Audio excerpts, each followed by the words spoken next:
بسم الله الرحمن الرحيم وبه نستعين وصلى الله على نبينا محمد وعلى آله وصحبه أجمعين. أما بعد فأعوذ بالله من الشيطان الرجيم.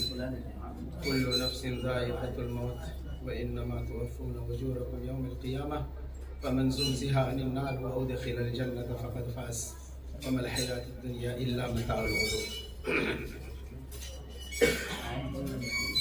حضرات علماء اور اس ادارے کے محترم اور اس جلسے کو چار چاند لگانے والے اور اس جلسے کا قیام کرنے والے حضرت مولانا فیض الرحمان صاحب اور انتظامیہ امور سنبھالنے والے حضرت مولانا شمیم میراز ندوی صاحب، آپ سبھی کے سامنے علماء کرام نے اپنے تاثرات پیش کیا.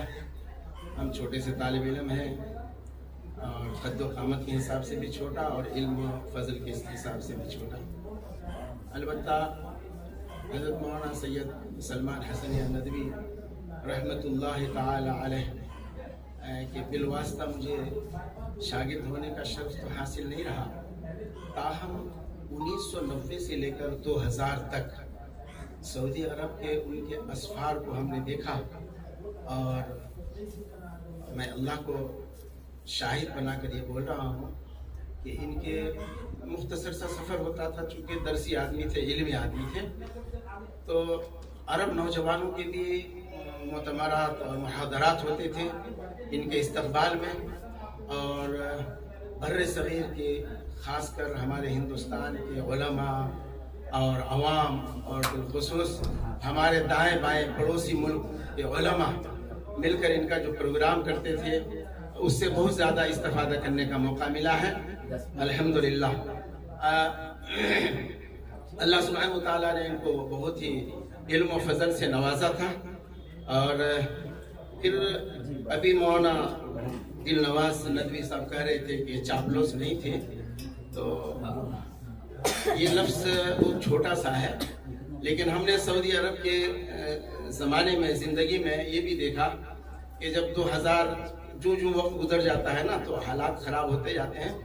2000 کے بعد جب ہم نے دیکھا، بلکہ حضرت مولانا مرحوم رحمۃ اللہ علیہ نے یہ محسوس کیا کہ وہاں کی حکومت کے کچھ نظریات، حکومت کی پالیسیاں بدلتی نظر آ رہی ہے، تو انہوں نے حق گوئی سے کبھی ہوتا ہی نہیں، حق بات کہتے رہے، جبکہ یہ پہلے شاہی مہمان ہوتے تھے. اس کے وجہ سے یہ سعودی عرب کا جانا آنا بند کر دیا، لیکن ان حکمرانوں کو اور وہاں کے عہدے داروں کو جو یہ غلط سمجھتے تھے اس پہ انہوں نے تنبیہ کرتے رہے. اللہ اس کا بھی ان کو اجر عطا فرمائے.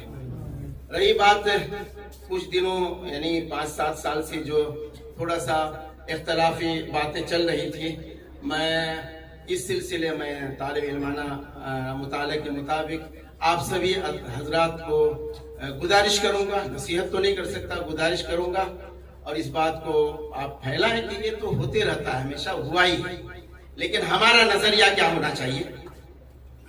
جب صحابہ کرام رضوان اللہ تعالیٰ عنہم اجمعین اور تابعین تبع تابعین کے زمانے کو اللہ کے پیارے نبی صلی اللہ علیہ وسلم نے خیر القرون کہا، خیر القرن قرنی ثم الذین یلونہم ثم الذین یلونہم، اس کے بعد کے اختلاف کو بھی اگر آپ لیں تو اس طرح کے اختلافات ہوئے ہیں، لیکن اکابرین اور اسلاف کے کیا رویہ رہا ہے.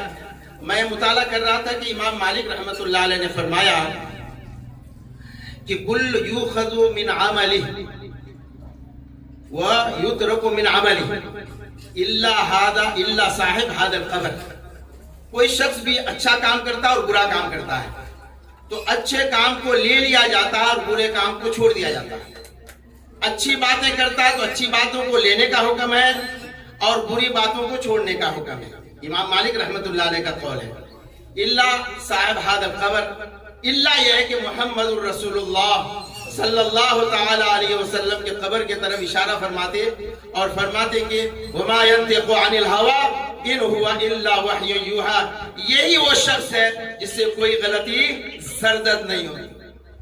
ہم یہ جان کر چلیں، یہ سمجھ کر چلیں کہ غلطیاں ہوتی ہیں، لیکن غلطی کے ساتھ ساتھ ان کی اچھائیوں کو نہیں چھوڑنا، ان کی اچھائیوں کو لینا ہے. اسی طرح سے امام ذہبی رحمۃ اللہ علیہ، سبحان اللہ، امام ذہبی رحمۃ اللہ علیہ نے فرمایا کہ جو علمی اختلاف ہوتا یا بعض ہم اپنے معاصر لوگوں کو دیکھتے ہیں کہ وہ کچھ لغزشوں میں مبتلا ہو رہے ہیں، تو ہم نے اپنے اسلاف کو، نبی کریم صلی اللہ علیہ وسلم کے اخلاق کو، صحابہ کے اخلاق کو، تابعین اور تبع تابعین کے اخلاق کو پیش نظر رکھتے ہوئے ان کے پاس جاتے اور ان کے علم و فضل اور ان کے اخلاق اور ان کے اچھے معاملات کا تذکرہ کرتے اور اعتراف کرتے، ان کی تعریف کرتے، پھر ان کی لغزشوں کی ان کو تنبیہ کرتے۔ کیا اعلیٰ اخلاق تھا ان اکابر کا۔ دوستو، بزرگوں، بھائیوں، اب بالکل عصر حاضر کی بات کر رہا نہیں، بلکہ اس سے پہلے بھی امام ابن رجب، حافظ ابن رجب رحمت اللہ علیہ نے فرمایا کہ علمی اختلاف میں یا کسی نظریاتی اختلاف میں کسی کے لیے یہ ضروری نہیں ہے اور کسی کے لیے یہ روا نہیں ہے کہ ان کے اچھے خدمات کو دفن کر دی۔ تو اچھے خدمات ہیں ان کے بے انتہا، بے شمار، اور ہم اگر ان میں کچھ اختلاف ہمارے اسلاف کو، ہمارے اکابرین کو رہا ہے تو ان کو رہے ہوں گے، ہم اس پیمانے کے نہیں تھے تو ہم اختلاف کو دہرا کے کیا فائدہ۔ اور ہمارے سب کے بڑے شاہ ولی اللہ رحمت اللہ علیہ نے کیا فرمایا؟ انہوں نے فرمایا کہ علمی اختلاف ہو سکتا ہے، علمی اختلاف کے ساتھ ان کا ذکر خیر منصفانہ ہونا چاہیے، علمی اختلاف کے ساتھ ذکر خیر منصفانہ ہونا چاہیے۔ تو ہمیں یہ حق بھی نہیں ہے، ہم اس پیمانے کے نہیں ہیں کہ ہم علمی اختلاف کریں، لیکن ہمارے اوپر ضروری ہے کہ ان کے خدمات کو منصفانہ طور پر، ان کا ذکر خیر کو منصفانہ طور پر ادا کریں۔ اللہ تعالی ہم سب کو عمل کی توفیق عطا فرمائے۔ اور میں ہمیشہ اپنے ساتھیوں کو یہ کہتا ہوں، ہم مریں گے، ہم سے پوچھو گی مر رب کا یا محمد الیاس، محمد الیاس یہ بتاؤ تمہارا رب کون ہے؟ ہم سے یہ سوال نہیں ہوگا کہ حضرت مولانا سید سلمان حسنی ندوی رحمت اللہ علیہ کا رب کون ہے۔